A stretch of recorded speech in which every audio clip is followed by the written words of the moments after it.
이 시대는 아시는 대로 물이 없어서 목마름이 아닙니다. 양식이 없어서 배고프지 않습니다. 교회가 없어서 우리가 이렇게 영적으로 힘든 게 아닙니다. 하나 건너편으로 다 교회가 있습니다. 목사가 없어서 그렇지 않습니다. 성도가 부족해서 그렇지 않습니다. 이렇게 많은 분들이 오셨습니다. 그래서 우리에게 생명이 없는 것이 아닙니다. 무언가가 빠졌습니다. 뭔가가 빠졌다. 그런 생각 안 해보셨습니까? 만족하십니까? 뭔가가 빠져 있어요. 교회마다 시끄럽습니다. 복음 전하느라고 시끄러운 것도 아니고 찬송하느라고 시끄러운 것도 아니고 기도하느라고 시끄러운 게 아니라 싸우느라고 시끄럽습니다. 교회마다 변화가 없습니다. 교회를 30년 다녀도 여전히 자기의 성질머리 하나 못 고치는 사람이 이 땅의 그리스도인 중에 제가 볼 때 90%가 넘습니다. 교회마다 세상적입니다. 그래서 세상을 닮으려고 시스템을 가져오고 학벌 있는 사람, 세상에 힘 있는 사람 자랑하느라고 정신이 없습니다.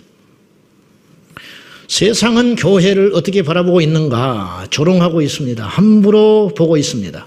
그리고 더 이상 교회를 향하여 희망을 갖지 않습니다.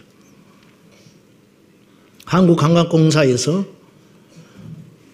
보도된 걸 보니까 며칠 전에 인천에서 신천지 운동장 빌려가지고 HWP라고 하는, 맞는가?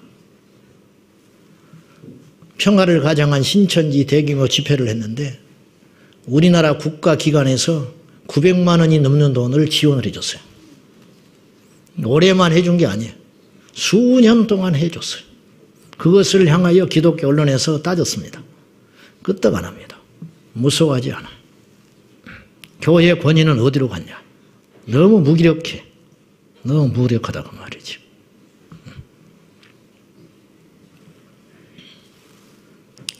큰 교회들이 많습니다. 소위 메가처치, 교세를 자랑하고 재정을 자랑하고 덩달아 그것을 다니는 큰 교회에 몸담고 있는 성도들도 자기가 믿음이 큰 줄 알고 착각하면서 의시되고 다니는 현실 속에서. 그러나 인간이 만들어놓은 시스템과 인간 우상화 그리고 인본주의로 가득합니다. 뭐가 빠졌을까? 여호와의 부흥이 빠져서 그랬어요. 여호와의 부흥이 없다. 네. 부흥이 없다. 네. 초대교회는 교회를 가면 사람들이 뒤집어져 버렸어요. 주님이 계시기 때문에 그랬어요. 교회를 한 번만 가면 뒤집혀서 돌아왔어요.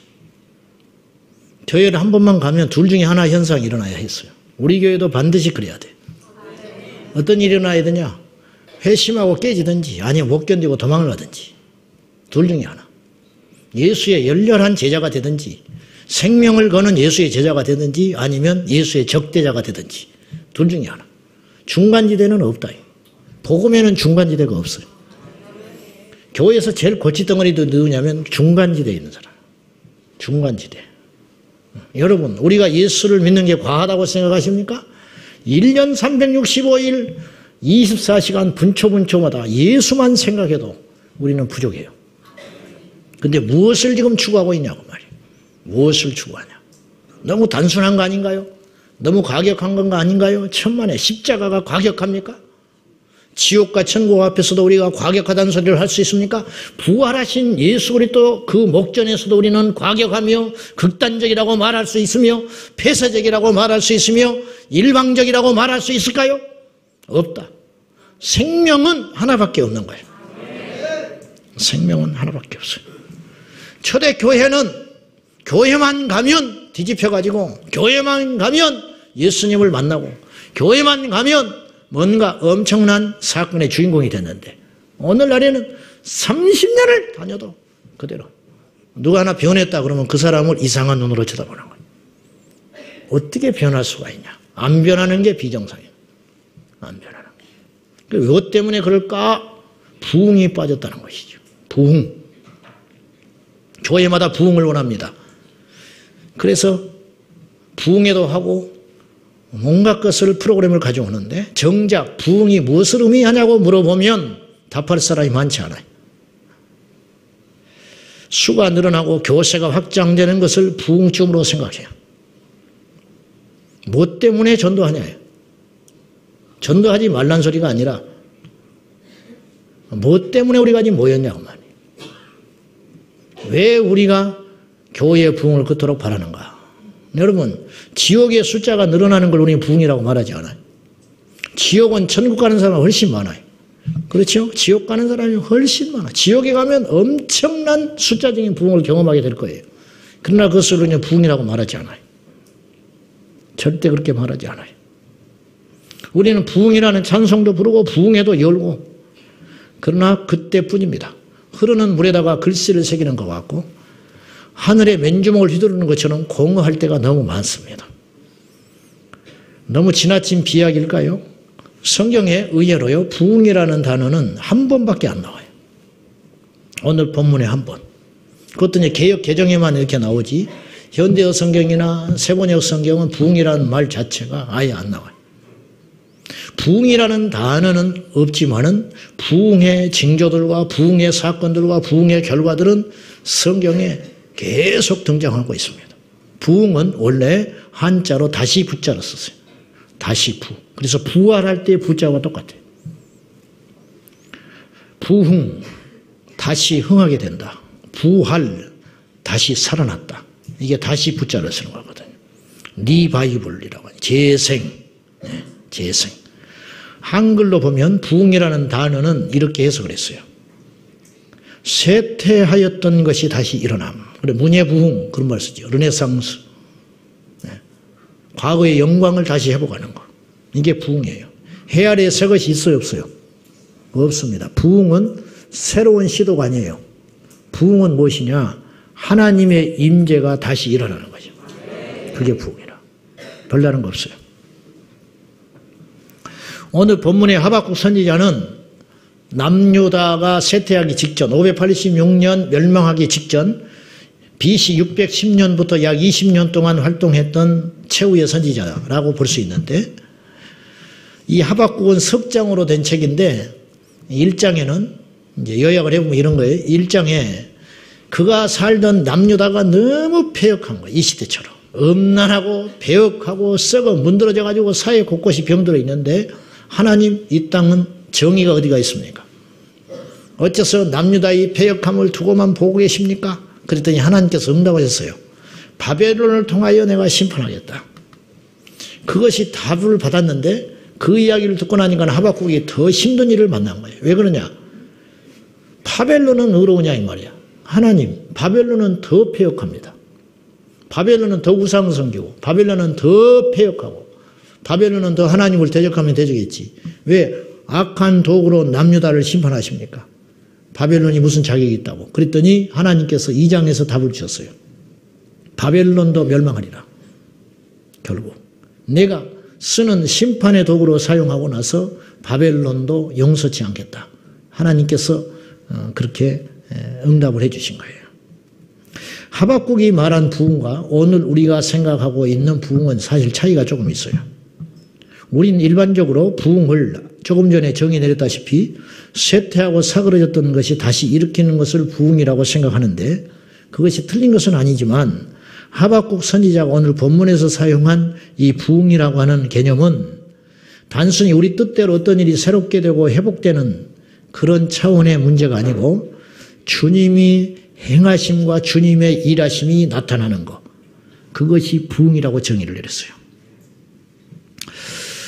자, 2절 다시 한번 봐요.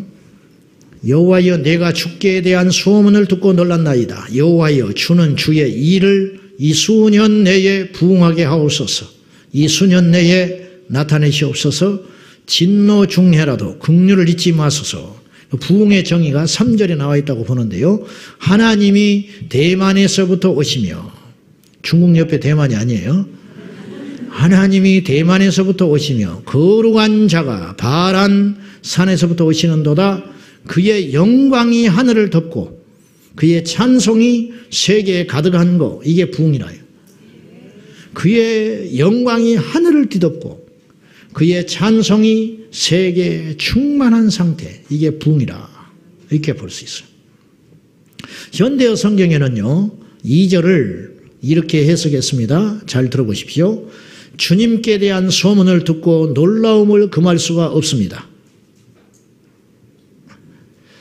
주여, 그 놀라운 일을 우리 시대에 다시 행하시고 분노 중에서라도 자비를 베푸소서. 이렇게 해석을 했어요. 주님의 행하시는 일, 그 놀라운 일들을 이 시대에 다시 행하시는 것, 그것이 부흥이다. 이렇게 이야기하는 거예요. 그래서 대설교와 로이드 존스가 말한 부흥에 대한 정의는 탁월하다고 저는 개인적으로 생각합니다. 그분은 이렇게 정의를 내렸어요. 부흥이란 영광 가운데 계시는 하나님의 얼굴을 구하는 것이고 그분께로 돌아가는 것이며 그분께 기도하는 것이다. 실로 저는 여러분에게 서슴없이 이렇게 말하고 싶습니다. 로이드 존스 목사님이 우리 개개인 그리스도인들로서 오늘날 교회와 세상의 상태에 대하여 지대한 관심을 기울이지 않는 한 우리는 실로 매우 불쌍한 그리스도인이라고 말하고 싶습니다. 만일 그저 자기 개인의 어떤 유익을 얻는 것만을 위해서 교회에 나오는 사람이라면 우리는 그리스도 안에서 가장 어린 갓난아기에 불과한 것입니다.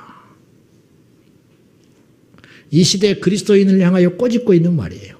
요약을 해보면 하나님의 영광과 하나님의 역사와 주님의 그 영광이 이 땅에서 짓밟히는 것에 대해서는 전혀 관심이 없고 마치 철없는 갓난아이가 아버지가 뭘 근심하고 있는지 저 처진 어깨가 뭘 의미하고 있는지 밤잠을 뒤척거리면서 오고 가는 어머니가 무엇을 마음에 근심하고 있는지 관심도 없이 오직 자신의 유익과 자기 앞에 놓여 있는 작은 문제에 창념하고 사는 것처럼 이 땅의 그리스도인들이 하나님의 영광과 하나님의 역사에 대해서는 관심이 없고 오직 기복적 신앙에 빠져가지고 허우적거리고 있다.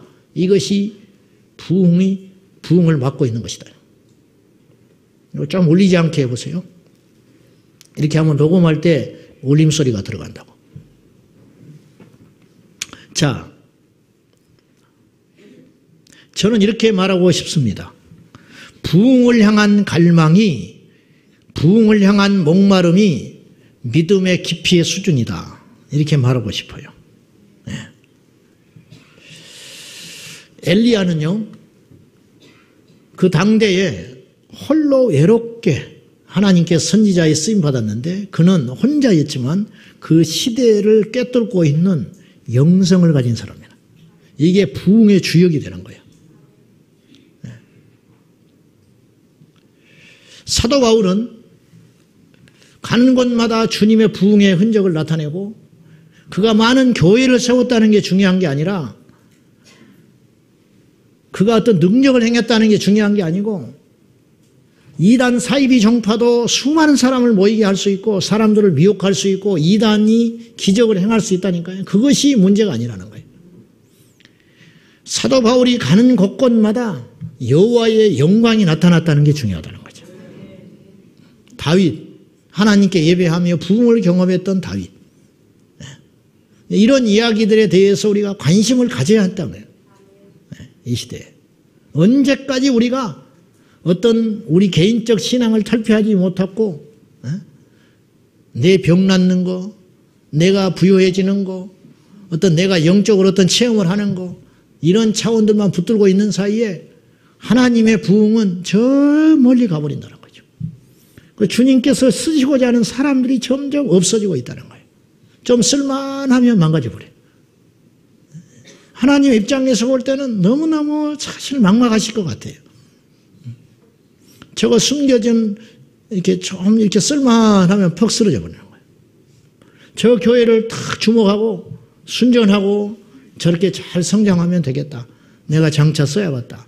그렇게 하나님이 맘먹고 나면 어느새 인간의 어떤 제도와 인간의 상식과 인간의 계획들이 그 속에 들어가 가지고 인본주의로 기도를 하지만 사람들이 모였지만 그 중에는 사람이 우상 노릇하고 있는 정말로 폐역한 일들이 일어나기 때문에 여호와의 영광이 여호와의 임재가 임할 곳이 없다는 거예요. 부흥을 향한 갈망이 있는가? 부흥을 향한 목마름이 있는가? 주님, 나는 이대로는 못 견디겠습니다. 나는 먹을 것이 있고 문제도 없고 자녀들이 잘 성장하고 있고 교회에서도 인정을 받고 있으며 나에게는 큰 환난과 시련도 없지만은 주님, 나는 이대로는 못 견디겠습니다. 저는 이렇게 사는 것보다 차라리 없어지는 게 낫겠습니다. 그러게 목마른 심령이 있는가? 애타하는 심령이 있는가? 하는 것이죠. 내 자신이 저는 너무너무 못마땅하며 이대로 살 수 없습니다. 저는 더 큰 변화를 원하고 저는 더 하나님의 영광을 원하고 더 거룩해지기를 원하고 더 하나님의 말씀에 충실하기를 원하며 더 많은 영혼들이 우리를 통하여 예수께로 돌아오기를 원합니다. 그런 갈망이 있는가요? 그런 목마름이 있는가? 겨우 교회 안에서만 갇혀가지고 아웅다웅 하다가 내 믿음이 좋니 네 믿음이 좋니 하다가 주님 앞에 가면 정작 아무것도 아닌 버러지와 같은 인생으로 썩어질 거, 헛된 거 그걸 경쟁하며 그걸 붙잡고 그거 씨름하다가 기껏 꿈꾸는 게 장로 되는 거, 기껏 꿈꾸는 게 권사 되는 거, 기껏 꿈꾸는 게 총회장 되는 거, 기껏 꿈꾸는 게 거대한 성전 짓는 거, 그리고 빚만 잔뜩 남겨주고 하나님 앞에 가는 것이, 그리고는 주의 일을 시큰했다고. 실제로는 잃어버린 영혼을 찾지도 못하고 여호와의 행하시는 능력을 증거하지도 못한 채 그냥 종교적으로 파묻혀가지고 하루하루 그렇게 살아가는지도 모르고 우리가 그렇게 살아가고 있지는 않는가 하는 생각을 버릴 수가 없어요. 부흥은 회복의 의미를 담고 있기 때문에 성령을 경험하고 부흥을 경험한 공동체와 교회와 개인만이 부흥에 대한 갈망이 있어요. 그래서 로마 카톨릭은 진정한 의미에서 그들은 부흥을 경험해 본 적이 없는 집단이에요. 미안하지만. 미안한 것도 없어. 사실인데. 로마 카톨릭은 부흥을 경험하지 못했어요. 교회사 속에서 로마 카톨릭이 무슨 부흥을 경험했습니까? 거대한 성전을 지었다고 그것이 부흥이었는가요? 중세시대에 공중에 나는 새도 떨어뜨릴 만큼 새도를 가지고 왕의 목을 붙였다 떼었다 하는 거, 간호사의 굴력이라고 하는 걸 우리가 교회사 속에서 다 배웠는데, 세계사 속에서. 그것이 부흥인가요? 응? 몸은 비대해주고 기름기가 끼고, 응? 교황들이 사생아를 출산해가지고 그들을 수용하기 위해서 감추기 위해서 만들어 놓은 게 고아원의 시작이에요. 응? 수도사들이 변질되고. 응? 제가 비판을 하자는 게 아니라 이거는 뭐 역사적 사실이니까. 근데 지금 이 땅의 교회들이 그 길을 가고 있지 않는가? 감히 저를 포함해서 우리 모두가 들어야 할 메시지예요. 여러분 무엇에 관심을 갖고 사십니까? 응? 어디를 향하여 가고 있냐고 말이에요. 답답하기 금할 길이 없어요. 답답하기 금할 길이 없어요. 우리는 그러면 안 돼요. 하나님이 우리를 부르신 것은 그런 시시한 인생을 살라고 부른 게 아니라는 거예요. 인생은 어차피 다 가는 것인데, 우리 정해진 수명을 살다가 가는 것인데, 어떤 사람은 자기만을 위해 살다가, 어떤 사람은 가족만을 위해 살다가, 어떤 사람은 민족을 위해 살다가, 어떤 사람은 하나님의 영광을 위해 살다가 우리가 다 갈 것인데, 과연 우리는 어느 절기를 찾아가야 될 것인가? 지금 이 시간에도 여호와의 영광을 구하는 정말로 애통하는 심령으로, 목마른 심령으로 이 민족의 제약 때문에 자신의 제약인 양 금식하며 애통하며 구하는 그리스도인이 있는가 하면 오직 자기의 물질과 자기의 눈앞에 있는 문제만을 해결하기 위하여 구하는 지극히 기복적 신앙, 어떤 신비한 체험만 바라고 원하고 쫓아다니는 연약한 갓난아이 어린 그리스도인들, 그런 사람들과 양분되고 있다 그 말이죠. 여러분은 줄기를 바로 서야 돼요. 여러분은 좁은 문이라는 건 별다른 게 아니에요. 십자가의 좁은 문이라는 설교를 우리가 수없이 듣고 성경에서 읽고, 더 무서운 건 제 자신부터 우리가 다 좁은 문을 걸어가고 있는 걸로 착각할 수 있다는 것이죠. 실상은 그렇지 않더라는 거예요. 실상은 사실은 먹을 거 다 먹고 누릴 거 다 누리고 구경할 거 다 구경하고 걸칠 거 다 걸치고 하고 싶은 대로 다 하고, 그러면서 십자가의 좁은 문을 십자가 찬송하고 조금 교회당 열심히 다니고 기도 좀 한다고 자기가 십자가에 좁은 곳으로 간다고 착각하지 말아라. 하나님은 우리에게 애누리가 없이 정확한 심판의 잣대를 가지고 우리를 비춰줄 터인데 우리는 과연 그 기준에 들어갈 수 있는가 하는 것이죠.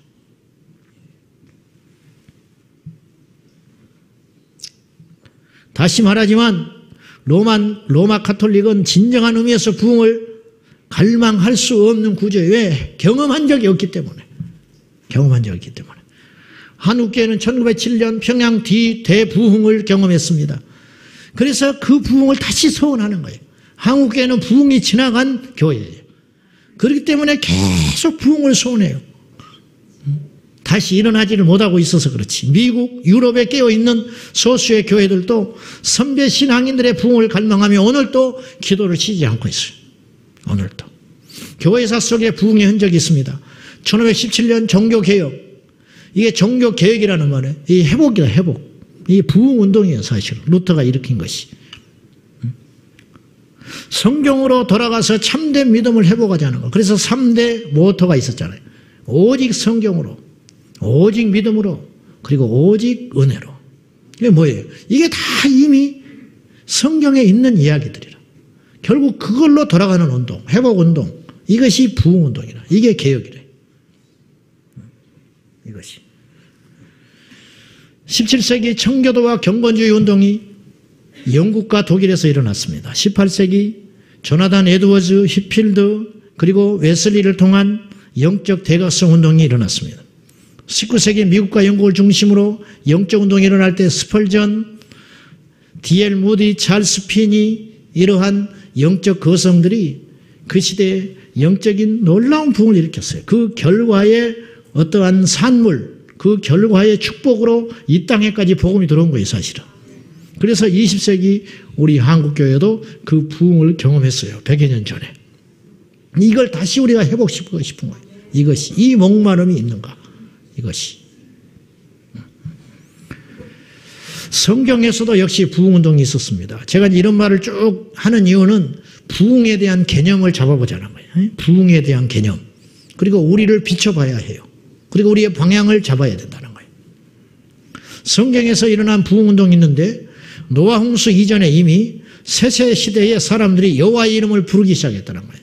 이건 놀랍지요? 보세요. 출애굽기 3장에서야 주님께서 스스로 당신을 나는 여호와라 계시하세요. 나는 스스로 있는 자다. 그런데 이미 노아의 홍수 이전에 세세 시대에 셋이 그의 아들 에노스를 낳고 사람들의 여호와의 이름을 비로소 부르기 시작했다는 거예요. 그전에는 이름을 부르지 않았다는 거예요. 비로소 최초로 에노스라는 인물이 태어나고 나서 사람들이 여호와의 이름을 경외하며 그 신의 이름, 여호와의 이름, 창조주의 이름을 비로소 부르기 시작했다. 도대체 셋은 에노스를 낳고 왜 이런 일이 일어났을까? 에노스라는 말은 무슨 뜻이냐면 깨어지기 쉽다 그런 뜻이에요. 깨어지기 쉽다, 약하다. 그리고 죽을 수밖에 없는 존재라 그런 뜻을 갖고 있어요. 여러분 어떤 부모가 자식을 낳아놓고 에노스라 이름을 짓고 싶겠어요? 너는 딱 태어났는데 너는 깨어지기 쉬운 놈이다. 태어나자마자 너는 죽을 수밖에 없는 놈이다. 그런 이름을 누가 짓고 싶겠어요? 그러나 셋은 그렇게 이름을 지어줬어요. 왜 그런가? 셋은 하나님의 섭리를 깨달았어요. 그리고 에노스 시대에 사람들은 깨닫기 시작한 거예요. 뭘 깨달았느냐? 우리는 약하구나. 우리는 선한 것이 하나도 없구나. 우리는 죽을 수밖에 없는 존재구나. 우리는 깨어지기 쉬운 잘난 것도 없고 아무것도 아닌 존재이구나. 이걸 깨달으면서 부흥이 시작된다는 거예요. 이 시대에 그리스도인 너무 교만해요. 이 시대의 목자들이 너무 교만합니다. 너무 부유하고 살쪄있고 성도들은 돈 자랑하고 자기의 직분을 자랑하고 자기의 사회적 위치, 계급을 자랑하고 그렇기 때문에 깨질 수 있는 존재라고 인정을 안 하는 거예요. 거대한 성을 지어놓고 그 속에서 모여가지고 안전하다 안전하다 안 되는 거예요. 문 밖에 심판이 이르렀는데 이 땅의 그리스도인들은 회개할 줄 모르며 이 땅의 그리스도인들은 노아의 시대처럼 지금 심판이 문 밖에 일어났는데 시집가고 장가가고 먹고 마시고 당진하며 예배당에서만 이렇게 있지 밖에 나가면 또다시 세상적 사고와 세상적 가치관을 이기지 못한 채 허우적거리고 살아가는 모습들이 우리 모두에게 있다는 것이죠. 에노스 시대에 비로소 부흥이 일어나기 시작했다는 거예요. 여호와의 이름을 부르기 시작했다. 왜? 내가 죽을 수밖에 없는 존재고 내가 깨질 수밖에 없는 존재고 내가 하나님의 은혜가 아니면 지옥불에 들어갈 수밖에 없는 존재라는 걸 깨닫고 나서니까 누구를 찾게 됐는가? 그때서야 비로소 여호와를 찾기 시작했다는 거예요. 이래서 부흥이 일어나기 시작하는 거예요. 우리에게는 주님이 필요합니다. 남녀노소 할 것 없이 우리 모두에게 예수 그리스도만이 필요합니다. 예수 없는 인생은 가장 불행한 인생이고 예수가 빠진 교회, 예수가 빠졌기 때문에 그 교회를 10년, 20년 다녀도 예수님 만나지 못하는 거예요. 예수님이 안 계시니까. 예수님이 안 계시니까. 예수가 없다. 우리 한계를 절감하고 우리가 하나님의 은혜가 아니면 손가락 하나도 움직일 수 없는 연약한 잿덩어리라는 것을 고백하는 자가 어찌 남의 죄를 참견하며 어찌하여 남을 시기하고 질투하며 어찌하여 남보다 잘났다고 교만하게 자기의 의에 빠져 있겠냐고 말이에요. 그럴 겨를이 없는 거예요. 그럴 겨를이 없어요.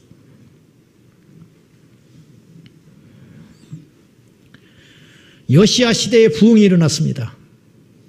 힐기야가 성전에서 율법책을 발간하고 서기관 사반이 요시야 왕 앞에서 그 율법을 낭독할 때 옷을 찢으면서 요시야가 회개합니다. 우리가 몰랐을 때는 모르지만 이 말씀을 듣고 보니까 우리가 하나님 앞에 너무너무 패역하고 잘못된 존재다. 그때부터 종교개혁이 일어나는 거예요. 요시야가 종교개혁을 일으켰어요. 이스라엘에 퍼져 있는 우상을 타파해버리고 유월절을 회복시키고 하나님 앞에 다시 한번 말씀으로 돌아가는 운동을 펼치기 시작했다. 이게 부흥이라는 부흥. 이 시대에 우리들은 지금 어떤 것을 거대한 것을 꿈꾸고 어떠한 것들을 할 때가 아니라 우리가 지금 회복해야 할 것은 뭐냐면 여호와의 일하심과 여호와의 영광과 여호와를 경외함, 이 하나님의 임재에 대한 강렬한 목마름과 그것이 없음으로 인하여 우리가 옷을 찢고 회개하며 하나님의 말씀에 어긋난 우리의 삶을 돌이키고 여호와께로 돌아가야 된다는 거죠. 그런데 그럴 생각을 하는 사람이 많지 않다, 생각보다. 그래서 부흥은 묘연하게 되어 있는 거예요. 참된 부흥과 거짓된 부흥을 우리가 구분해 볼 필요가 있습니다. 부흥처럼 보이지만 부흥이 아닌 것들이 있다는 거죠. 첫째, 거짓된 부흥의 특징들은 감정적인 결단과 어떤 찔림이 있다고 해서 부흥이 아니에요. 감정은 신앙의 요소에서 중요하기는 하지만 절대시할 수 없는 것 중에 하나예요. 세상에 믿을 수 없는 게 우리 마음이거든요. 세상에 믿을 수 없는 게 우리의 감정이에요. 여러분이 여기서 감정에 취해가지고 기도하고 눈물을 흘리고 그러나 세상의 가정으로 그리고 여러분의 일터로 세상으로 나갔을 때 의지적으로 여러분이 죄성을 끌어내버리지 않고 죄와 또다시 섞여 타협하는 삶을 산다면 여기서 흘린 눈물은 거짓일 수밖에 없다는 거죠. 그래요. 맞아요. 대다수가 그렇게 살아가요. 후회하고 감동받고 결단한다고 그것이 부흥으로 연결되지는 않는다는 거예요. 또 하나는 고백했다고 그것이 곧 부흥이라 할 수 없습니다. 나는 회개하였다. 나는 이렇게 하나님을 만났다고 간증한들 그 고백하는 경우들을 우리가 많이 보지만은 그러나 시간이 지나면서 그 고백은 처참하게 무너져 내리는 경우들을 우리가 수없이 봤습니다. 베드로가 고백하며 장담했습니다. 주는 그리스도시고 살아계신 하나님의 아들이라고. 다 떠날지라도 다 버릴지라도 나는 주님을 떠나지 않겠노라고 장담했지만 그는 결국은 작은 여종 앞에서 꼬꾸라지고 말았습니다. 이건 부흥이 아니라는 거예요. 그럼 참된 부흥은 뭐냐? 참된 부흥은 개개인이 철저히 죄에 대하여 각성하며 그 증거들이 나타나는 것을 부흥이라고 이야기하는 거예요. 왜 변하지 않는가? 왜 여호와의 영광이 임하지 않는가? 왜 이 땅의 교회들이 회복되지를 않는가? 그 이유는 사실 여러 가지가 있겠지만 그 중에 가장 중요한 한 가지 이유는 저희 모두가 이 부분에 해당되는 것인데 우리가 죄를 버리지 않는다는 거예요. 우리가 죄악을 버리지 않는다는 거예요. 우리가 하나님의 말씀에 비춰봐서 우리들이 의롭지 못하며 거룩하지 못한 상태에 대하여 별로 심각하게 생각하지 않는다는 것이죠. 이영도 목사님이 부흥회를 하고 집회를 할 때 많은 일들이 있었는데 그때 있었던 부흥회 이런 일화가 있습니다. 그 집회 가운데 성령이 강하게 임재해서 사람들이 통곡하고 회개하고 그런 일이 일어나고 있었는데 한 사람이 아무리 기도를 해도 터지지가 않는 거예요. 나도 저 사람처럼 성령을 받기를 원하는데 나도 저 사람처럼 경험하고 싶은데 이 심령이 강팍하고 단단한 돌 같아서 이분이 전혀 깨지지가 않더라는 거예요. 그리고 이분이 그렇게 기도했다는 거예요. 주여 내게 불을 주십시오. 주님 내게 불을 주십시오. 내 심령에 불을 주십시오. 아멘. 주여 내게 불을 주십시오. 주여 내게 불을 내려 주십시오. 그렇게 막 기도를 했는데 주님이 말씀하셨어요. 네가 죄가 있는데 어찌 성령 받기를 원하느냐 이렇게 말하셨어요. 그래서 다시 기도했어요. 제가 그러면 지은 죄가 무엇입니까? 제가 지은 죄가 무엇입니까? 여러분 이게 수준이에요. 이게 100년 전 우리 믿음의 선배들의 수준이라고. 이런 일들이 교회에 일어나야 되거든요. 이게 당연한 거예요. 당연한 거. 입만 무성해. 입만. 열매는 무화과 열매가 없어. 입만 무성해. 뭔가 되는 것 같아. 근데 실제로는 되는 일이 없어요. 뭔가 부흥처럼 보여요. 근데 실제로는 핵심이 없다는 거지. 떠들썩하니 무브먼트는 굉장히 많아요. 무슨 운동한다, 무슨 학교한다, 무슨 세미나 한다. 그러나 송장들만 모여 있는 거예요. 송장들만. 걸어다니는 좀비처럼. 넋이 나가버리 생명이 없는 가짜배기 그리스도인들. 우리의 모습이 아니냐고 말이죠. 네가 죄가 있는데 어찌 성령 받기를 원하느냐? 주여 내 죄가 무엇입니까? 그랬더니 화면처럼 보여주시는데 이 사람이 김장을 하려고 배추를 사러 갔어요. 배추를 사러 갔는데 한 도랑에 2원 50전이네. 그 당시. 근데 그 배추를 파는 배추 장사가 술에 취해 있었어요. 이 사람이 2도랑을 주시오 그랬어요. 그 얼마 줘야 돼요? 5원을 줘야 돼요. 5원을 줬어요. 근데 이 사람이 술이 쳐가지고 2도랑의 배추를 뽑아서 주면서 2원 50전을 다시 내줬어요. 양심에 찔렸지만 웬 떡이냐 해가지고 받아서 와버렸어요. 여기도 그런 사람이 상당수 많습니다. 주여 감사합니다. 내 형편을 아시는 주님께서 이 사람의 마음을 움직여가지고 나한테 이렇게 큰 복을 줬다고 그렇게 착각할지 몰라. 이게 무서운 신앙이거든요. 이게 아주 무서운 신앙. 비트코인 해가지고 복 받았다고 하나님께 헌금하고 안 받습니다. 하나님이. 안 받아. 안 받아. 그것이 수중에 남아있을 것 같습니까? 또 누가 또 비난할 거예요. 내가 이런 소리 하면. 하든지 말든지 개는 짖어도 기차는 간다. 2원 50전을 내준 거예요. 두말 없이 가져왔어요. 문제는 겨울 내내 그 김장 배추를 먹을 때마다 이게 가슴이 아파오는 거죠. 그래서 통곡을 했어요.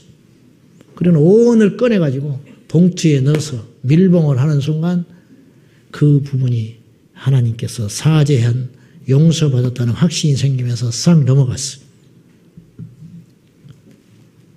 그리고 이제 또 기도합니다. 주여 불을 쏘소. 주여 내게 불을 쏘소. 근데 불이 안 와.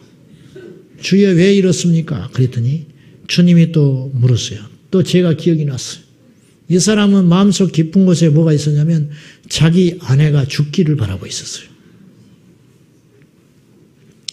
왜? 결혼할 때부터 마음에 안 들었어요. 자기 아내가 하는 것마다 마음에 안 들어.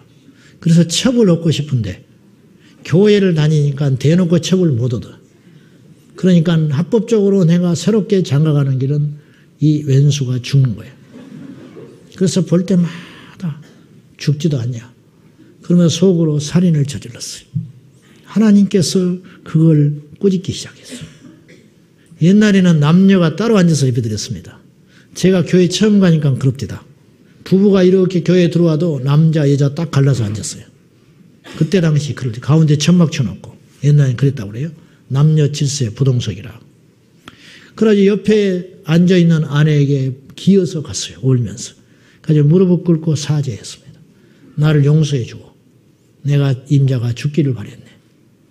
임자가 죽으면 내가 첩을 얻어서 살라고 했네. 둘이 통곡을 하면서 울었습니다. 그때 그에게 불이 임했다는 거죠.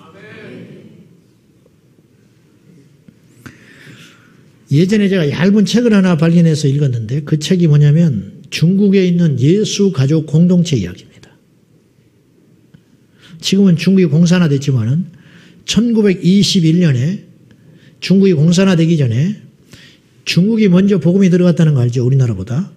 토마스 선교사도 중국을 통해서 우리나라에 왔거든요. 1921년에 탄생한 신앙 공동체의 모습을 담은 이야기들인데 그 책에 보면 서양 선교사가 이들과 2년 동안 살면서 겪은 이야기를 자기 본국으로 돌아가 가지고 책을 썼어요. 그 책 중에 이런 일화가 있습니다. 이 공동체는 훗날에 중국이 공산화된 다음에 지하로 숨어 들어가 가지고 중국의 가정교회 뿌리가 됩니다. 엄청난 일을 한 거예요. 이 공동체가. 그 공산화 기간 동안에 이 지하에 숨어 들어간 공동체는 무려 100배의 부흥을 이루었어요. 공산화 기간 동안에도. 이들에게는 가끔 공산주의 공안들이 느닷없이 들이닥쳐 검사를 하고는 했는데 어느 날 공산당 관료가 들어왔는데 그 울타리 그들만 만들어 놓은 공동체 이 생활을 하고 있는 거예요. 갔더니 그 포도나무 농사를 짓는데 그렇게 탐스럽고 대단한 포도나무가 넝쿨에 가득 열려 있는 거예요. 그게 공산당 당원이 이게 너무 신기한 거예요. 왜냐하면 지금 밖에는 포도나무가 열매가 커지기도 전에 씨가 말려버리는 거예요. 그냥 다 훔쳐가 버리고 약탈해 버리고 도둑질하는 사람은 사형을 시켜버리고 그래도 이게 안 끝쳐지는 거예요. 근데 어떻게 이곳에는 평화롭고 법도 없는 것 같고 무서운 사람도 없는 것 같은데 어떻게 이 과일이 익을 때까지 이렇게 탐스럽게 남아할 수 있느냐? 가는 순간부터 이 사람이 충격을 받는 거예요. 이 공산당원이. 그리고는 저녁을 같이 먹게 되고 거기에 머물면서 이제 마음이 많이 열려버린 거예요. 이 관료가. 그 저녁 집회에 우연히 참석을 하게 된 거예요. 있을 수 없는 일이 벌어진 거죠. 그런데 그날 예배를 마치는 광고 시간에 앞에 있는 그 공동체 지도자가 시상을 하는 거예요. 상. 무슨 상을 줬냐면 그 지역에 파리가 너무 많아가지고 파리채를 주면서 노인들이 소위를 삼아 파리를 잡는 거예요.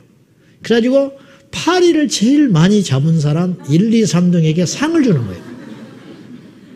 그 광고 시간에. 파리가 너무 많으니까. 근데 흥미로운 것은 파리를 제일 많이 잡은 사람 3사람을 상을 줬는데 이 사람이 나는 몇 마리 잡았다. 파리를 갖고 온 게 아니고 나는 오늘 파리채로 몇 마리를 잡았습니다. 또 몇 마리를 잡았습니다. 아, 이분이 더 많이 잡았네요. 발표한 것을 따져가지고 1, 2, 3등 순위를 매겨가지고 이 사람들에게 상을 준 거예요. 그러니까 이 공산당 공안이 놀란 게 그 말을 어떻게 믿냐는 거예요. 응? 파리를 몇 마리 잡았다는 것을 어떻게 믿고 상을 주냐는 거예요. 그랬더니 그 지도자가 이런 말을 했어요. 이곳에서는 거짓말이 없습니다. 상을 줬다는 사실이 놀란 게 아니고 그것을 보고 이 당원이 기절초풍한 일이 벌어지는 거예요. 그걸 다 시상을 주도하는 지도자도 믿어줄 뿐만 아니라 거기 모인 사람들도 다 그 말을 믿어주며 축하하고 박수를 쳐주더라는 거예요. 누구도 이의를 달지 않더라는 거예요. 누구도. 우리 교회가 투표를 했어요. 아주 아무 개가 권사가 됐어. 그럼 한두 사람이 시험에 듭니다. 왜 그러냐? 내가 더 일찍 왔는데. 내가 저 사람보다 더 많이 헌신하는데. 안 받아들이죠. 그래서 시끄러운 거예요. 이건 부흥이 아니라는 거죠. 그걸 축하해주고, 그걸 인정해주고, 그걸 믿어주고, 그걸 신뢰해주고, 이게 부흥의 결과라는 거예요. 이런 모습을 찾아보기 힘들다, 이 시대에. 기도하는 사람이 더 싸워. 나는 그런 경우를 너무 많이 봤어. 기도하는 사람이 더 싸우더라니까. 기도하면서 싸우나 봐. 기도의 능력을 받아가지고 싸움의 전략을 받아오는지 어디서 주님의 계시를 받아오는지. 기도하는 사람이 더 옹졸해. 한번 틀어졌다. 추석에 틀어지면 구정까지 가. 추석에 틀어지면 구정. 기본이야, 기본. 한번. 교회에서 무슨 일로 딱 등이 갈렸다. 그럼 평생 원수 돼버리는 거예요. 안 봐. 안 봐. 세상 사람도 이러지 않는다는 거예요. 왜 이런 일이 일어나는가? 주님의 모습이 없다는 거죠. 주여 수년 내에 부흥을 주소서. 하박국 선지자가 하나님께 기도합니다. 주여 진노 중이라도 우리를 긍휼히 여기소서. 여호와의 영광과 여호와의 임재가 온 땅 세계 열방에 가득하게 하소서. 이것이 부흥이라는 거예요. 과연 우리에게 있는가? 부흥은 인위적이지 않습니다. 사람들이 만들 수 없어요. 그렇다고 사람이 거부할 수 있는 것도 아니에요. 부흥의 바람이 불 때 나는 거절한다. 그럴 수 있는 것도 아니에요. 인위적으로 만들 수도 없고 태풍을 사람들이 만들 수 없듯이 밀려오는 태풍을 막을 수도 없으며 태풍을 만들어서 우리에게 유익하게 쓸 수도 없는 거예요. 부흥은 그와 같은 것이라고 봐요. 부흥은 개인으로 시작하여 지역과 민족과 열방에 거룩한 하나님의 임재를 가져와요. 어린아이 신자들이 장성한 분량에 이르게 되고 말쟁이들이 말이 줄어들게 되고 다른 사람의 죄에 관심을 갖던 자들이 자신의 죄 때문에 통곡하며 이 땅에 소망을 두고 모이면 허탄한 것을 자랑하고 의논하고 했던 자들이 진정한 하나님 나라의 가치를 두며 주님의 재림을 손꼽아 기다리는 사람들이 많아지는 것, 이것이 진정한 부흥이 아닌가. 여러분이요, 이 땅에 소망은 없습니다. 이 땅은 아무것도 아닙니다. 그러므로 우리의 소망은 하늘에 있는데 그 하늘을 차지할 자가 누구냐? 하늘의 영광을 가져올 자가 누구냐? 부흥에 목마르며 부흥에 애타하며 이 땅에 여호와의 임재와 얼굴과 영광이 나타나지 않음으로 인하여 내 일처럼 가슴 아파하는 사람들을 하나님이 찾고 있다라는 거죠. 그 사람이 사도 바울이었고, 사도 바울은 일신에 자신의 야망과 욕심을 위해서라면 절대 그 길을 걸어갈 수 없는 사람이지만, 바울은 그 길을 구차한 평안한 길을 벌어버리고 십자가의 좁은 길을 기뻐하며 자청하여 걸어갔던 그 한 사람, 그 사람을 통하여 세계 역사가 달라졌다는 것이죠. 오늘 여기에 모인 여러분이라면 충분합니다. 사랑하는 여러분, 우리의 심령이 갈아엎어져서 진정한 부흥의 역사가 일어나기를 원합니다. 우리 교회가 진정한 부흥의 역사가 일어나기를 원합니다. 우리 교회를 통하여 여호와의 임재가 드러나고 이곳에 오는 자마다 죄를 버리고 우리 교회에 와서, 여러분 착각하지 마셔. 착각하지 말라고. 많은 사람들이 교회를 선택해요. 교회를 선택하고 다녀보다가 못마땅하면 뒤도 돌아보지 않고 갑니다. 좋습니다. 그렇지 않습니다. 하나님의 나라는 그렇지 않아요. 사람들이 예수님께 와서 자청한 게 아니에요. 예수께서 제자를 뽑았어요. 지금 우리가 너무 잘못된 패턴으로 신앙을 섬기고 있는 거예요. 그렇지 않아요. 하나님은 일꾼을 찾습니다. 찾아. 여러분의 하집, 고집, 그리고 고정관념, 그것을 가진 자는 절대 하나님께서 쓰지 않는다. 주여 나는 죄인으로서이다. 주여 나는 선한 것이 하나도 없습니다. 오직 저는 주님만을 구합니다. 주의 얼굴만을 소원합니다. 그 불을 원하는 그 한 사람, 그 한 사람을 통하여 하나님은 일하시고 홍해를 갈라지게 하시고 요단강을 갈라지게 하시고 그 쟁쟁한 아합 시대에 여호와의 영광이 불이 떨어지는, 그렇게 하나님께서 일하시고 사용했듯이 오늘 이 시대에 그 부흥의 주역이 필요하다는 것이죠. 언제까지 개인적 신앙에 매몰돼가지고 내가 평안하고 내가 좋으면 세상이 어찌 돌아가든지 간에, 세상이 죄악에 넘실거리든지 심판이 목전에 있든지, 여러분 우린 다 죽어요. 그렇게 하면 우리도 살아남을 수 없습니다. 우리가 조금 더 지혜로워야 돼요. 우리가 조금 더 시야를 넓게 가질 필요가 있다는 거예요. 이 땅의 죄악이 나의 죄악인 것처럼 아파하고 통곡하는 사람이 이 시대에 필요하고, 침체된 교회로 인하여 아파하며 통곡하는 사람들이 밤을 지새우며 그 성전에서 기도할 사람이 필요하고, 이 땅의 다음 세대들이 음란하고 동성애하고 본도하고 마약하고 폐역한 어른 흉내를 내고 있는 이 약한 세대를 향하여 통곡하며 하나님께 울어줄 기존 세대, 그 사람들이 필요하고, 하나님이 그 사람들을 주목하고 있다는 거지. 하나님이 그런 사람을 찾고 있다는 거야. 눈 씻고도 찾아보고 있다는 거야. 우리가 그런 사람이 되어야 한다는 거야. 우리 교회가 그런 사람이 되어야 한다는 거야. 여기 모여있는 사람은 우리 성도들이 아니에요. 깨어있는 이 땅의 모든 그리스도인들은 예수의 이름으로 하나로 뭉쳐서 이 약하고 배역한 세대, 주님이 오실 길을 예비하며 신랑 되신 예수님 오실 때 한 영혼이라도 더 주님 앞에 반듯하게 설 수 있도록 우리가 그런 부흥의 주역이 될 수 있기를 예수님의 이름으로 축원합니다. 주여 우리에게 부흥을 주소서. 주여 우리에게 애통함을 주소서. 주여 우리에게 불을 내려 주소서. 이 시대 우리가 기도해야 할 때라고 믿습니다. 기도하겠습니다.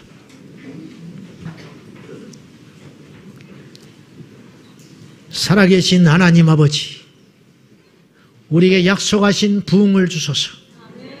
수년 내에 부흥을 주소서. 미루지 마시옵소서.